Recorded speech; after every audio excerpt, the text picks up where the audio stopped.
Halo Mas Bro, kita lanjut dengan kutipan tentang kesadaran. Kehidupan tidak diberikan dalam keadaan siap pakai, setidaknya tidak untuk manusia. Itulah martabat manusia, dan juga bahayanya.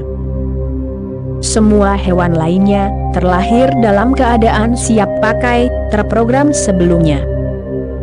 Seluruh kehidupan mereka adalah pengembangan sederhana dari sesuatu yang sudah ada.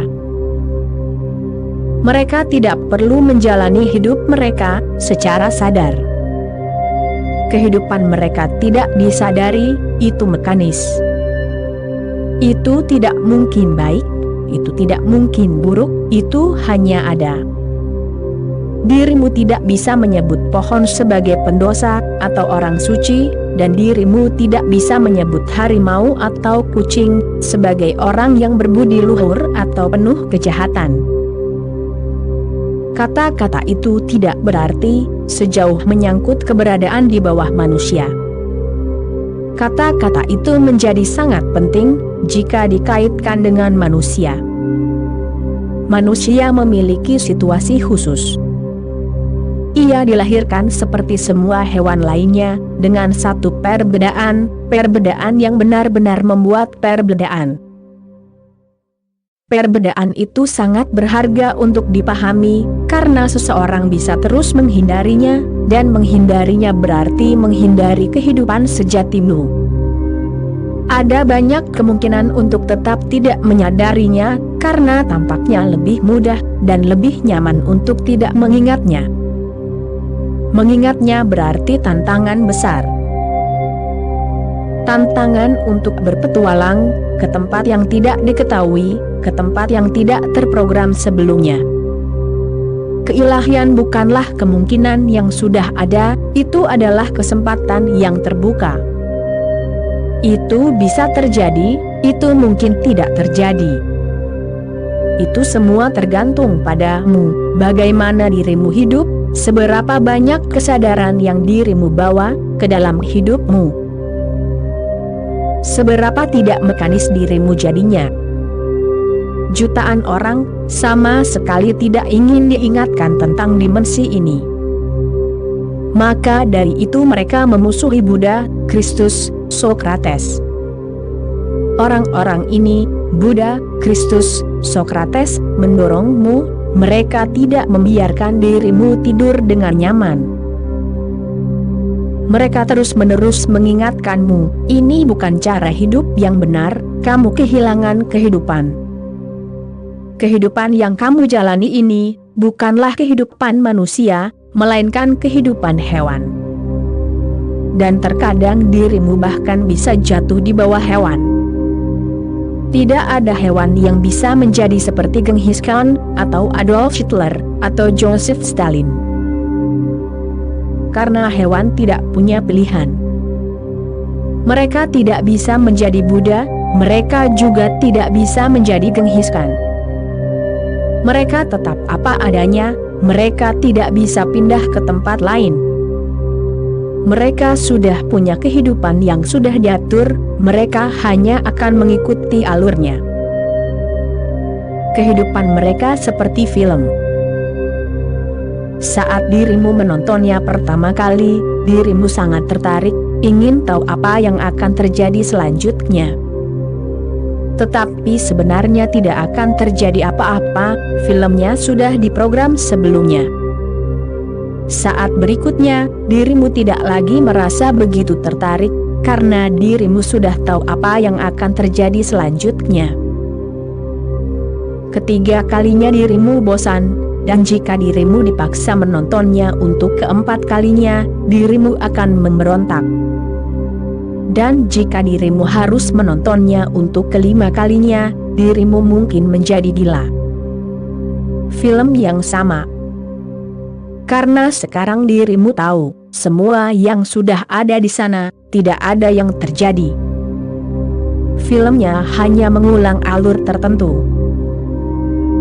Hewan itu seperti film, sudah dibuat, menampilkan apapun yang sudah ada.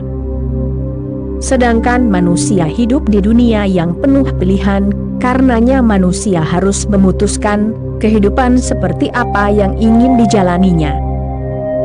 Ia bisa jatuh di bawah hewan, ia bisa bangkit di atas malaikat. Ia bisa hidup secara tidak sengaja, atau ia bisa hidup dengan penuh ketegasan. Melalui ketegasan, jiwa lahir. Jika dirimu hidup secara tidak sengaja, seperti kayu apung, dirimu hidup tanpa jiwa, hidupmu bukanlah kehidupan yang sesungguhnya. Hidup seperti itu semu, suam-suam kuku, tidak memiliki intensitas, tidak memiliki nyala api, tidak memiliki cahaya. Dirimu tidak bisa mengalami kebenaran. Hidup secara tidak sengaja, untuk mengetahui kebenaran adalah hal yang mustahil. Seseorang harus sangat tegas, sangat berkomitmen, sangat terlibat secara sadar dengan kehidupan, sangat suka berpetualang, sehingga semua hal dipertaruhkan setiap saat. Seseorang harus kreatif, tidak hanya berkembang, tetapi juga kreatif. Inilah hak istimewa manusia, hak prerogatifnya, dan juga bahayanya. Sangat sedikit orang yang akan memilih kehidupan yang penuh pilihan, komitmen, keterlibatan, karena itu berbahaya, karena lautan tidak terpetakan, dan dirimu tidak memiliki peta. Dirimu memiliki perahu yang sangat kecil, sedangkan lautnya sangat berombak. Dan siapa yang tahu, apakah pantai yang lain masih ada atau tidak? Mengapa harus meninggalkan tempat berteduh di pantai ini? Tetaplah di sini. Buddha berkata, jutaan orang hanya pergi ke sana kemari di pantai ini, berlarian ke sana kemari, hanya menciptakan kesan seolah-olah hidup mereka adalah ziarah. Padahal mereka hanya berlari ke sana kemari, di pantai yang sama.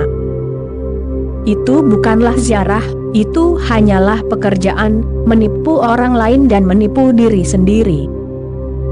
Ziarah dimulai ketika dirimu meninggalkan pantai ini, tempat berteduhnya, keamanannya, kemudahannya, kenyamanannya, kehormatannya, kekuasaannya, gengsinya.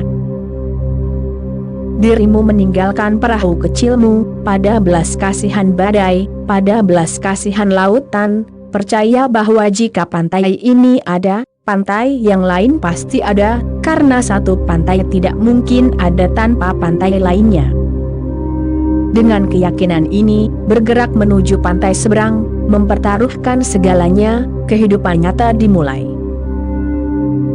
Dan kehidupan nyata adalah kehidupan religius.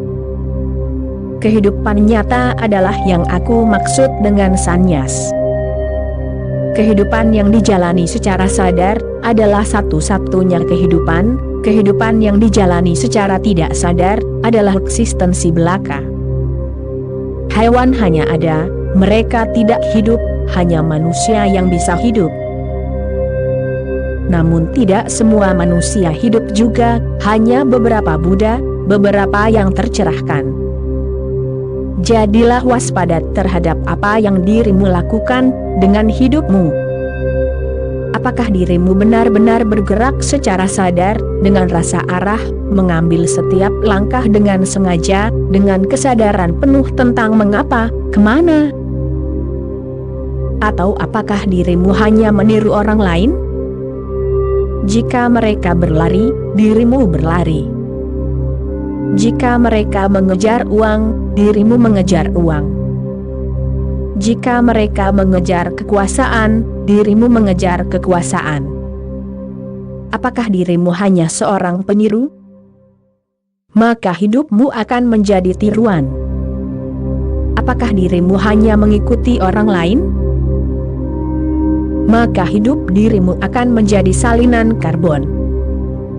Dirimu tidak akan pernah tahu wajah aslimu. Wajah aslimu adalah wajah Tuhan, tetapi wajah asli itu harus ditemukan dengan usaha yang luar biasa. Dengan risiko yang besar, seseorang bisa mengaktualisasikan apa yang hanya berupa benih dalam dirinya. Seseorang bisa mewujudkan apa yang hanya potensial. Dan kemudian manusia menjadi tak terbatas. Jika tidak, manusia menjadi sangat kecil, jelek. Kehidupan yang dijalani tanpa kesadaran, itu tidak akan indah. Kehidupan yang dijalani tanpa kesadaran, tidak akan memiliki kebebasan. Dan tanpa kebebasan, bagaimana mungkin ada keindahan? Keindahan adalah bayangan kebebasan. Kehidupan yang dijalani tanpa kesadaran hanya akan menjadi biasa-biasa saja, dangkal. Hanya dengan kesadaran, kehidupanmu mulai mendalam, ia mencapai dimensi baru, dimensi kedalaman. Dan dimensi kedalaman adalah dimensi keilahian. Tuhan tidak berada di tempat lain, melainkan di kedalamanmu sendiri, di kedalaman tertinggimu sendiri.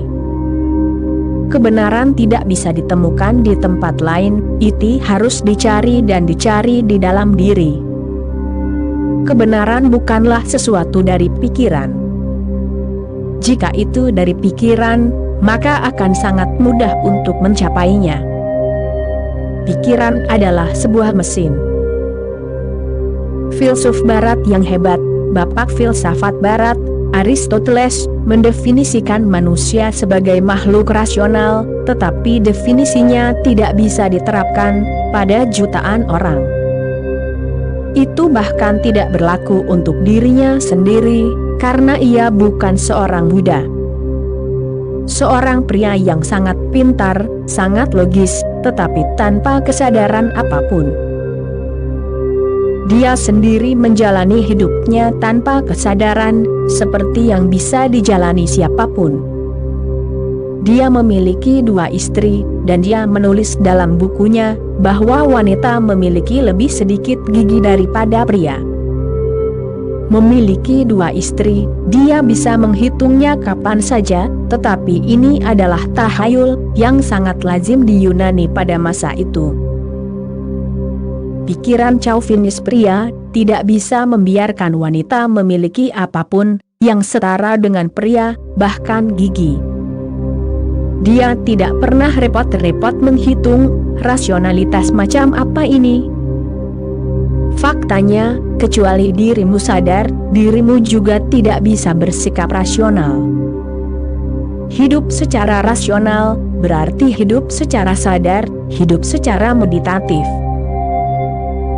Dan saat dirimu bisa hidup secara meditatif, dirimu tidak bisa hanya hidup secara rasional, dirimu bisa hidup secara suprarasional, karena kehidupan bukan hanya nalar, kehidupan jauh lebih dari itu. Nalar hanyalah salah satu dimensinya, dan kehidupan itu multidimensi.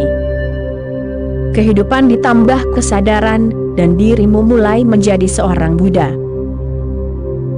Keberadaan ditambah kesadaran, dan dirimu mulai memperoleh kehidupan. Kesadaran adalah seluruh kimia, alkimia. Kehidupan ditambah kesadaran, dan dirimu memasuki kuil keilahian. Keberadaan ditambah kesadaran, dan dirimu memasuki kuil kehidupan. Namun, jika dirimu hidup tanpa kesadaran, dirimu tidak memiliki kehidupan, dirimu tidak memiliki keilahian. Jika dirimu memiliki kehidupan, dirimu tidak akan kehilangan keilahian untuk waktu yang lama, karena kehidupan adalah sinar pertama keilahian. Namun, orang-orang hanya ada, mereka tumbuh-tumbuhan, mereka pikir mereka sudah hidup. Kepercayaan ini mencegah mereka untuk menciptakan kehidupan. Saat dirimu lahir hanya sebagai sebuah kesempatan, sebagai ruang di mana kehidupan bisa tumbuh. Namun, hal itu tidak bisa dihindari, dan bagus juga jika hal itu tidak bisa dihindari. Jika hal itu tidak bisa dihindari, manusia akan menjadi mesin, seperti halnya semua hewan lainnya. Sangatlah penting untuk mengingat bahwa keberadaan telah menganugerahkan kepadamu sebuah anugerah yang luar biasa. Dan anugerah itu adalah bahwa dirimu dilahirkan sebagai tabula rasa, tidak ada yang tertulis pada dirimu. Dirimu dilahirkan sebagai batu tulis yang bersih. Sekarang dirimu harus menulis sesuatu di atasnya. Dirimu bisa menulis sesuatu dengan meniru orang lain, meminjam. Dirimu bisa menulis weda di atasnya, Gitas, Al-Quran, Alkitab, tetapi dirimu akan kehilangan semuanya. Dirimu telah menghancurkan kesempatan yang luar biasa. Dirimu harus menulis lagumu sendiri, bukan lagu Krishna, dan bukan lagu Kristus, melainkan lagumu sendiri. Dirimu harus menyanyikan hatimu sendiri. Hanya dengan begitu, dirimu akan merasa puas. Namun, orang-orang hanya mengulang-ulang seperti burung beo. Oleh karena itu mereka menjadi sangat berpengetahuan dan tetap bodoh, tetap tidak tahu. Santo Agustinus membagi manusia ke dalam dua kategori, kategori itu penting. Kategori pertama disebutnya sebagai kebodohan yang berpengetahuan. Ada orang-orang yang tahu terlalu banyak, tetapi tidak mengetahui apapun. Pengetahuan mereka semuanya dipinjam. Tidak ada yang muncul dalam diri mereka, tidak ada yang terjadi pada mereka. Mereka hanya mengulang-ulang yang lain.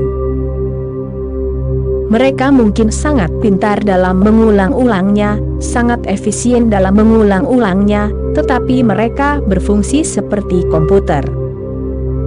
Mereka belum menjadi manusia, kemanusiaan belum lahir dalam diri mereka. Pengetahuan mereka tidak mengenal apapun, itu hanya kepura-puraan. Universitas-universitas penuh dengan orang-orang seperti itu, dan dunia sangat menghormati orang-orang ini, karena pengetahuan adalah kekuatan. Mereka tahu, itulah gagasan yang umum, dan mereka berkuasa. Dan dalam arti tertentu gagasan itu benar. Seseorang yang tahu fisika, lebih berkuasa daripada orang yang tidak tahu. Tetapi sejauh menyangkut hidupnya sendiri, ia sama bodohnya dengan orang lain. Tidak ada perbedaan antara orang desa dan profesor universitas, sejauh menyangkut pengetahuan diri, dan itulah harta yang sesungguhnya. Ada pengetahuan yang tidak tahu, dan, kata Agustinus, ada juga ketidaktahuan yang tahu. Ketidaktahuan apakah yang ia bicarakan, yang tahu? Ketidaktahuan orang yang polos. Orang yang polos telah membersihkan pikirannya sepenuhnya dari semua pengetahuan yang dipinjam. Meditasi tidak lain hanyalah alat untuk membersihkan pikiran, untuk menyirami batinmu, sehingga semua debu yang disebut pengetahuan disingkirkan dan dirimu dibiarkan bersih, segar, muda. Itulah yang dikatakan Yesus, jika kamu tidak dilahirkan kembali, kamu tidak akan masuk ke dalam kerajaanku di dalam Tuhan. Inilah yang di timur biasa kita sebut fenomena Dwej, kelahiran dua kali. Tidak semua Brahmana adalah Dwej, tetapi semua Dwija adalah Brahmana. Tidak semua Brahmana dilahirkan dua kali, tetapi semua yang dilahirkan dua kali adalah Brahmana. Kristus adalah seorang Brahmana, Muhammad adalah seorang Brahmana. Brahmana adalah orang yang telah mengenal Brahman, orang yang telah mengenal kehidupan hakiki, tetapi rahasianya adalah, dirimu harus dilahirkan kembali. Apa artinya? Itu berarti dirimu harus mati bagi pengetahuanmu yang dipinjam, ditiru, mekanis. Dan dirimu harus kembali polos, seperti saat dirimu dilahirkan pertama kali. Tetapi masa kanak-kanak pertama pasti akan hilang, tidak ada yang bisa melindunginya. Sudah menjadi sifat alamiah bahwa masa kanak-kanak pertama akan hilang. Tetapi masa kanak-kanak kedua bisa dicapai, dan dengan masa kanak-kanak kedua dimulailah kehidupan. Sebelumnya dirimu hanya sekadar ada. Dengan kelahiran kedua, dirimu memasuki misteri sejati tentang apa adanya. Izinkan aku mengingatkanmu, jangan menganggap remeh kehidupan. Itu harus diciptakan, dan itu hanya bisa diciptakan dengan memilih secara bebas, dengan memilih sendiri. Ya, ada kemungkinan dirimu tersesat, ada kemungkinan dirimu melakukan kesalahan, kekeliruan. Namun, itu tidak perlu dikhawatirkan. Kesalahan dan kekeliruan serta kesesatan adalah bagian dari pertumbuhan. Hanya dengan melakukan kesalahan seseorang belajar, hanya dengan tersesat, seseorang kembali ke jalan yang benar. Mereka yang tidak pernah tersesat, tetaplah tidak berdaya. Mereka yang tidak pernah melakukan kesalahan karena takut, tidak akan pernah melakukan apapun. Karena jika dirimu melakukannya, ada kemungkinan dirimu akan melakukan kesalahan. Karena takut melakukan kesalahan, mereka tidak akan pernah melakukan apapun. Namun, tanpa melakukan apapun, bagaimana dirimu bisa bertumbuh? Dirimu akan tetap hampa, dirimu tidak akan mendapatkan kristalisasi apapun, dirimu tidak akan memiliki jiwa. Dirimu akan mati, dirimu akan menjadi mayat, berjalan, bernapas, berbicara, tetapi dirimu akan menjadi mayat, karena dirimu tidak akan merasakan kehidupan abadi. Hal pertama yang harus diingat adalah bahwa kita belum dilahirkan. Satu kelahiran terjadi melalui orang tua, melalui ibu. Kelahiran kedua terjadi ketika dirimu berada dalam hubungan intim dengan seorang master, dengan seorang Buddha. Kelahiran kedua terjadi di alam Buddha, Buddha menjadi rahim. Master adalah rahim bagi muridnya. Murid memasuki rahim masternya, menghilang ke dalam masternya dan terlahir kembali. Melalui kelahiran baru inilah, dirimu mulai menjadi sadar. Dirimu percaya bahwa dirimu sadar.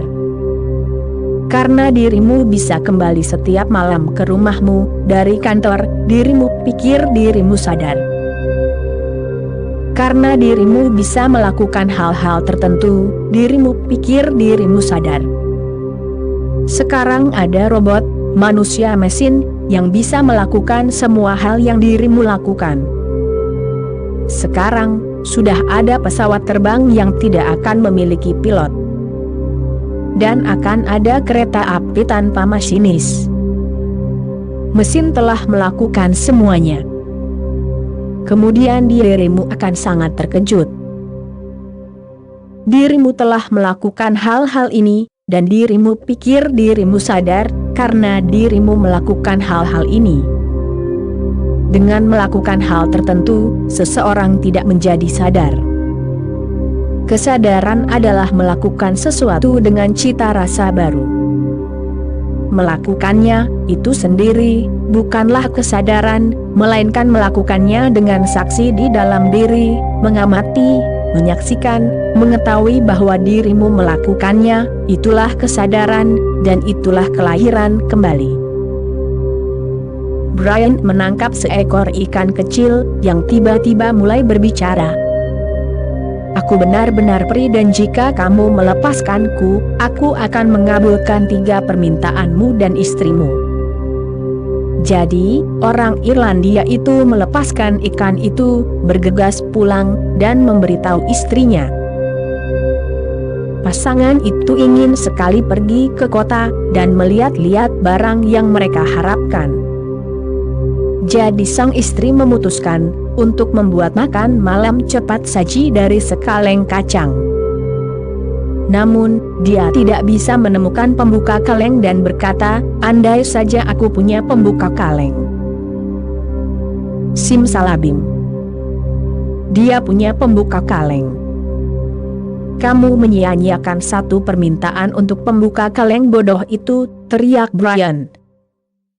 Andai saja kaleng itu ada di pantatmu. Dan bagian yang menyedihkan dari cerita ini adalah, mereka harus menggunakan permintaan ketiga dan terakhir, untuk mengeluarkan kaleng itu. Beginilah caramu hidup, beginilah cara seluruh umat manusia hidup, tidak tahu apa yang dirimu katakan, tidak tahu apa yang dirimu lakukan, tidak tahu sama sekali, hanya tersandung-sandung, meraba-raba. Dan ini berlanjut dari awal hingga akhir. Seluruh hidupmu menjadi tata bahasa ketidaksadaran, bahasa ketidaksadaran. Dirimu memandang kehidupan melalui bahasa ini, lapisan bahasa ini, dan semuanya disalahartikan, terdistorsi. Kita tidak memahami apa yang dikatakan, kita memahami apa yang bisa kita pahami. Kita tidak memahami apa yang kita lihat, kita hanya melihat apa yang bisa kita lihat. Dari lahir sampai mati, dirimu terus hidup, meraba-raba dalam kegelapan tanpa cahaya, dan dirimu bisa menciptakan cahaya itu. Dirimu tidak bisa menemukannya dalam kitab suci, tidak seorang pun bisa memberikannya kepadamu. Cahaya itu tidak bisa dibeli atau dijual, cahaya itu tidak bisa dipindah tangankan. Namun dirimu bisa menciptakannya, dirimu bisa menyatukan semua energimu. Dirimu bisa mulai hidup dengan sadar sejak saat ini juga. Misalnya, dirimu mendengarkanku. Dirimu bisa mendengarkan dengan cara yang mengantuk. Dirimu di sana, dan aku mengucapkan beberapa patah kata, dan dirimu memiliki telinga. Dan telingamu berfungsi, sehingga kata-kata itu mengenai gendang telingamu, dan beberapa suara dibuat, dan tentu saja dirimu mendengar. Tetapi ini bukan mendengarkan, ini hanya mendengar. Ini bukan mendengarkan. Mendengarkan berarti dirimu waspada, minum tanpa pikiran untuk diputar balikan. Tanpa kebisingan batin, tanpa celoteh, benar-benar diam.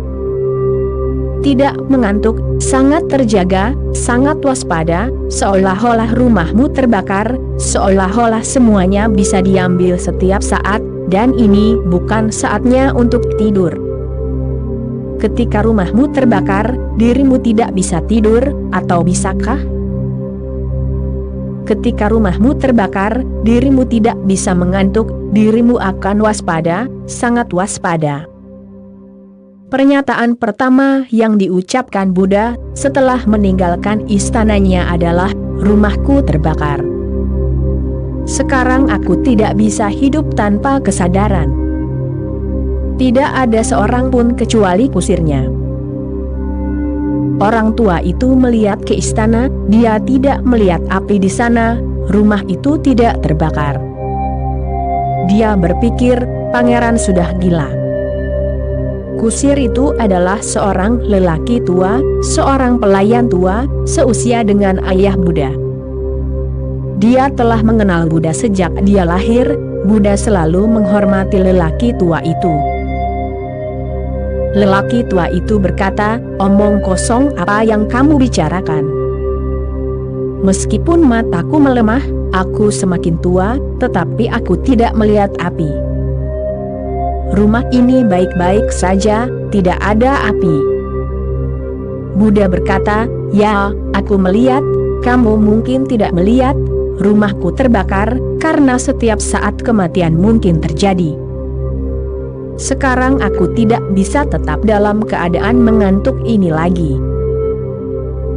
Lelaki tua itu mengangkat bahunya. Dia berkata, kamu mengatakan hal-hal yang gila. Ketika ia harus meninggalkan Buddha di hutan, dan mereka mengucapkan selamat tinggal, orang tua itu menangis dan berkata, "Dengarkan aku sama seperti ayahmu. Kemana kamu akan pergi? Apa kamu sudah gila? Istana yang begitu indah, istri yang begitu cantik, begitu banyak kenyamanan, begitu banyak kemewahan. Kemana kamu akan pergi?" Buddha berkata, "Aku akan mencari kesadaran." Ia tidak berkata, "Aku akan mencari Tuhan," karena bagaimana dirimu bisa berbicara tentang Tuhan, jika dirimu bahkan tidak memiliki kesadaran? Pencari sejati mencari kesadaran, bukan mencari Tuhan. Jika dirimu memulai pencarianmu akan Tuhan, itu akan tetap menjadi pencarian bawah sadar. Karena dirimu telah mendengar pendeta berbicara tentang Tuhan, keserakahan telah muncul dalam pikiranmu akan Tuhan. Pencari sejati, sannyasin sejati, tidak ada hubungannya dengan Tuhan. Seluruh usahanya yang tunggal, usahanya yang terpusat, usahanya yang terkonsentrasi, adalah untuk menjadi lebih sadar. Bagaimana menjadi sangat sadar, sehingga dirimu menjadi penuh dengan cahaya, bahwa seluruh pikiranmu adalah nyala cahaya, yang menyala terang, bahwa obor pikiranmu menyala dari kedua ujungnya, secara bersamaan. Dalam cahaya itu, seseorang secara alami tahu bahwa keilahian itu ada. Tuhan tidak harus dicari, yang harus dicari adalah kesadaran. Orang yang tidak sadar bisa percaya kepada Tuhan, tetapi kepercayaan mereka kepada Tuhan sama seperti kepercayaan mereka pada uang. Mereka percaya pada uang kertas, mereka percaya pada Tuhan, mereka percaya pada patung batu, mereka percaya pada kitab suci yang mati. Mereka hanya bisa percaya, ingat, hanya orang yang tidak sadar yang percaya. Orang yang sadar itu tahu, merasakan, mengalami. Dia tidak percaya pada Tuhan, dia hidup dalam keilahian, dia bernapas dalam keilahian, jantungnya berdetak dalam keilahian. Ini bukan masalah kepercayaan. Dirimu tidak percaya pada matahari saat dirimu melihat matahari terbit. Dirimu tidak bertanya kepada orang-orang, "Apakah kamu percaya pada matahari?" Jika dirimu bertanya, mereka akan menertawakanmu.